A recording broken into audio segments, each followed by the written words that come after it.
Heavyweight boxing fans, what's the deal? All right, man. So it's official. Breazeale versus Molina will indeed be the final eliminator for the WBC. Um, I'm glad. All right, two things. I am glad that the WBC has came out and updated us about this because for a minute here, we knew that this was going to be an eliminator fight somehow. Well, initially it was going to be Breazeale versus Stavern, and then the winner of that was going to be the mandatory. And then we know what happened with Ortiz, so then they elevated Stavern to the Wilder fight, and then Breazeale, first DeBella said he was not going to find a replacement for him, and then like a day or two after that, Breazeale Molina is eliminator fight. All right, they didn't really clarify at first if it was going to be the final eliminator or not, but we knew it was going to be an eliminator fight. Then you had Dillian White face Helenius. White picks up the victory.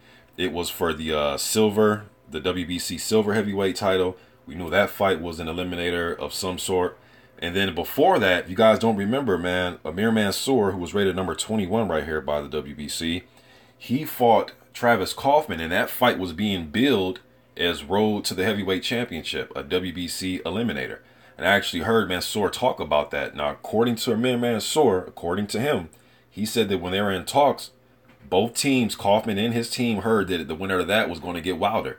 Now, some of you may say, huh, well, he's not even in. I'm just telling you what the man said. I know you're going to give me a rebuttal and say, but he's not even in the top 15. How could he have possibly thought that either of them were going to get a title shot? I don't know. Great question. I'm just telling you what the man said. Even Travis Kaufman, I did videos about all this, guys. Even Travis Kaufman was saying if, he beats Mansour, he's getting Wilder. So I'm just glad the WBC themselves, not the fighters, and not promoters, because a lot of fans were saying, Eddie Hearn said that if White beats Helenius, he's going to get the title. I'm listening like, okay, that's cool. That's what Eddie Hearn said, but we need to wait for the WBC to make their decision. And they did. They did, man. So it's going to be Breazeale Molina. Wow. I mean, I thought the WBC should have made White versus Breazeale from the start. Now, I know you're looking at the rankings here. You see Stavern, he's getting the shot. Luis Ortiz, he's out. Got, the drug test. Dillian White's number 3. Andy Ruiz is number 4. Now, if I'm going by the next highest rated available guys, the common sense thing would be, oh, hey, how about White versus Ruiz? Ruiz been out for a while.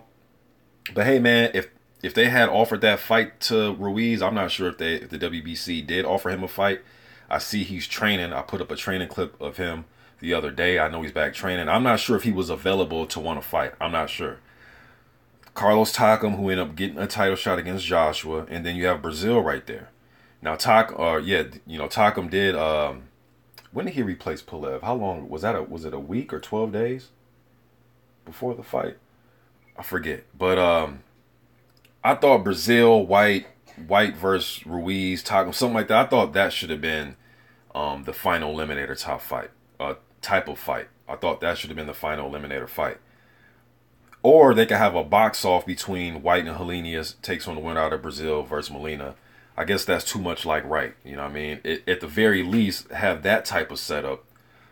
Because if you look at the rankings here, if we're just going by rankings, man, Breazeale's number 6 and Molina's number 12. All right. So just as a fan looking at it, it's like, wow, that's kind of weird final eliminator. Now, if you're a member of either of these teams, you're listening to me right now like, who gives a damn what who gives a damn what you think?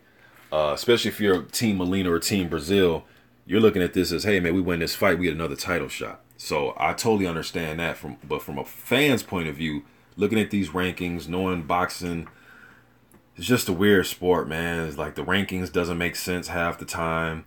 The guys that are even rated makes you scratch your head sometimes, and then you get final eliminators from guys. Both guys are not in the WBC's top 5. That's a fact. I'm not making it up. That's just a fact. So it is what it is, man. But I thought it should have been a box off type of thing between Helenius White versus Breazeale and Molina. The winners meet for the mandatory spot to face the Wilder Stavern winner eventually. You know what I mean? But hey, man, it's the WBC's decision, and this is what they're going with. Breazeale versus Molina. The winner will get a shot at the WBC title sooner or later. If Wilder wins, I expect that he would try to chase a fight with Anthony Joshua, Joseph Parker, some type of unification showdown. If he doesn't do that, if I was Wilder, I wouldn't even waste my if he can't get Parker or Joshua fight, if he's the Beast of Vern, I wouldn't even waste my time with another voluntary. I'll just go and just fight the Breazeale Molina winner, get it out the way quick, just so we can get, just so you're not getting accused of you're not fighting your mandatory. Even if it's Molina, even if Molina beats Breazeale, hey, it's not Wilder's fault. Although some fans will say it is his fault that Molina's back in his position, but I'll just fight the winner right away. Finish, take care of Stavern, your mandatory, if he wins, and then just fight the next mandatory. Now, some of you may say that doesn't make business sense. Why would he do that? He can take on a Charles Martin. Now, there's some other fights here. I'm just saying what I would do with him, but if I was running his career. But, yeah, there's other fights here. You got Lucas Brown. It'll be an interesting type of style clash. Adam Konowski's a tough kid. Come forward. He beat Spilka. Some people argue in more impressive fashion than Wilder, although Wilder put Spilka in a damn mild coma. You know what I mean? But Konowski chopped him down. He looked good against Spilka. Charles Martin, former IBF title holder. Amir Mansour, although he's not in the top 15, man, maybe they can find a way. I mean, he does hold on to their one of their minor titles in WBC. Was it the US NBC title? You got him. You guys see the other fighters. Oscar Rivas, number 10. One thing about Rivas, man, he cannot pass an eye exam here in the States, man. But I've always wanted to see Rivas fight here. He's had fights canceled because he can't pass the eye exams here in the States. The fight with Washington got scrapped because he failed the eye exam. And then his fight with Amir Mansour, which I thought was going to be all action TV. You put those two together. But Rivas failed the eye exam. So I don't know, man. Then Aji Caballel's getting ready to fight Chisora. He's defending his EBU titles. You see right there.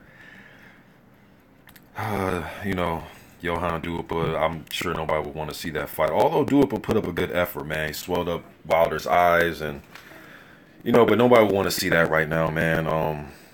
Marius Wack. He's getting ready to fight Jarrell. Now, if Wack beats Jarrell Miller, if Wack beats Jarrell Miller, he could make a case for himself to get a Wilder fight. You know what I mean? But, yeah, man, just getting this news out there to you guys, man. Let me know what you think in the comment section. I'm gone.